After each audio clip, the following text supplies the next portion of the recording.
Не бараме преку леп погача, туку да се исплати трудот на земјоделецот за да опстане лозарството.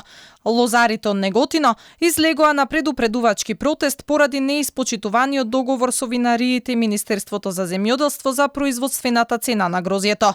Лозарите посочуваат дека имало договорено начелна цена за откупните сорти вранец и смедеревка, но дека цената е иста како лани. Оваа ситуација доведува над 26.000 лозари во Македонија да работат со загуба.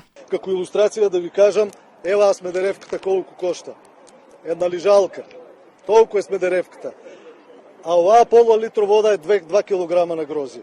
Значи лозарите се револтирани, бидејќи они се учествуваат во доходот на државата. Ние сакаме нашата производствена цена, нашиот труд на овој земјоделец, на овој исплатен народ, да се исплати. Ни ништо не сакаме преку леп погача. Нас не е битна оваа шишерност. Од 18 до 19 тука.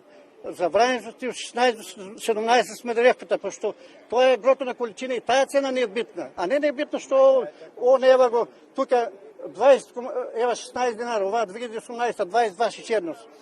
Таа ева 16 динара уште 5 години. И не само што се игра со цената, лозарите се револтирани и поради тоа што не им се уште исплатени субвенциите за зелена нафта, како и штетите од ланската суша.